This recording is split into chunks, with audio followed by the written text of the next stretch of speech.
Hey, what's up, family? Pastor Shane here, and I can't believe it, but we're already on week 4 of our vision series. I feel like it's gone by so fast. And this week we talked about the idea of live and living out our faith. But before we jump into that, I just want to kind of recap where we've been. At the beginning of this series, we casted some vision and some direction on this mission we're on as a church. And we talked about the idea of our mission statement being that thing that we're all moving towards together. And that's that we exist to help people see Jesus, know Jesus, and live like Jesus. And week 2, we talked about see, this being our external focus, our outreaching arm of the church to help people see Jesus. You remember in service, we put those glasses on and we took away all the clutter and everything that got in the way of us seeing Jesus, and we focused on Jesus.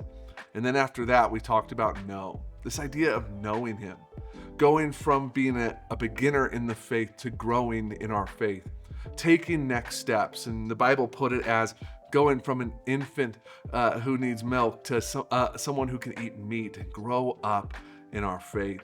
And this last week, we're in live, this idea of putting action and movement to our faith. And I just want to say, I hope you were in services this past weekend, because we got to come together as a church and practice one of these principles we're going to talk about today in a powerful way. And I want to encourage you, if you weren't in service this past weekend, go and watch one of the services, as we got to bless someone in our community and God showed up in just an amazing way. But when it comes to live, what live really is when our faith becomes real. It becomes visible. It becomes something more than just thoughts or feelings, but action that flows from what we actually believe. James 2:17 put it this way, is that faith without works is dead. And I know it's easy to read that verse and get caught up in the works aspect. I need to do more. I need to be better. But what it's really saying is that they go together. A faith that is real and on fire for Jesus is going to be a life of action. There's going to be movement in your life. See, faith isn't something we just agree on. It's something that we act on. And there should be action in our life every day that aligns with what we say we believe in. And I talked about 3 kind of main focuses of acting on our faith as a believer. And there's so many more than these 3, but I broke it down into these 3. And the first one was generosity. And like I said, we had that amazing moment. But generosity really is one of the heartbeats of Grace Church, and I believe it should be the heartbeat of every believer, because Christ was generous to us. He gave himself. He lowered himself from heaven and gave himself for you and for me. And now we get the opportunity to give back. And we talked through areas and ways we could do that, but just holding the things of this earth open-handed and allowing Jesus to use them in a powerful way. And I want to challenge you with that.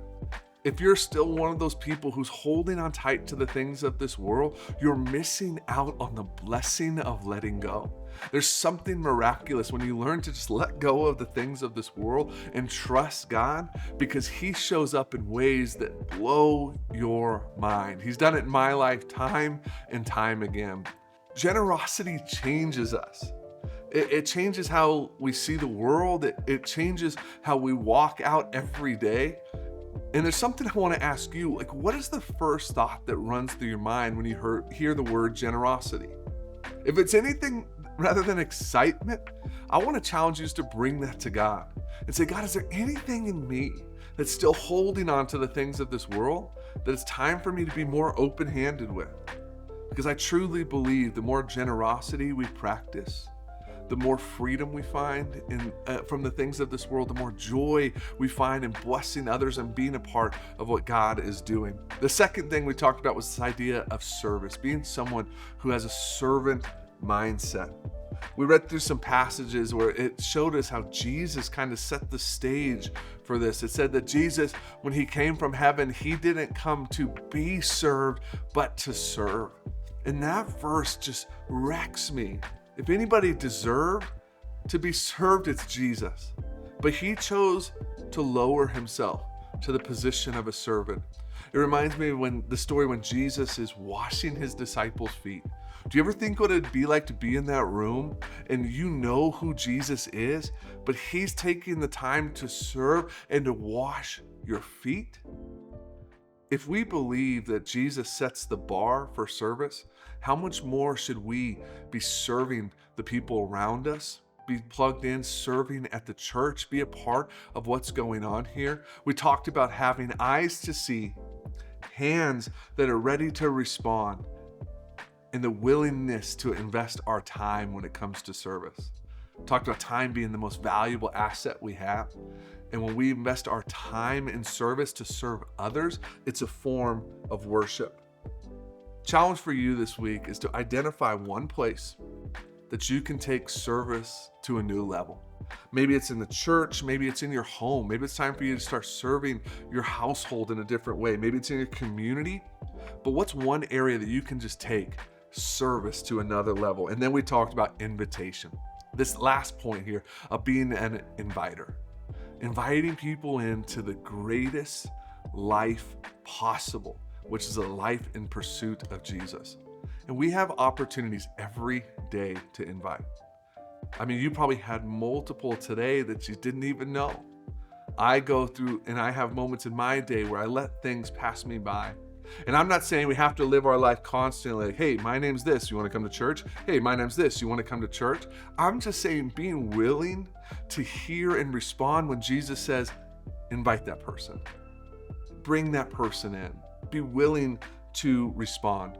And let me close with this here. Easter's just around the corner. And Easter's one of those seasons in a church in our country today where people seem more willing to respond to an invitation. So I want to challenge you with a bold challenge. We talked about those cards and inviting someone. Invite someone to Easter. Their life might be changed when they hear the gospel, and it could be changed forever, just like yours was when you heard it for the first time. So I can't wait to continue to go on this journey of this mission of helping people see Jesus, know Jesus, and live like Jesus. I'm excited to go with you, church. I hope you're excited as well. I'll see you next time. Have a good one.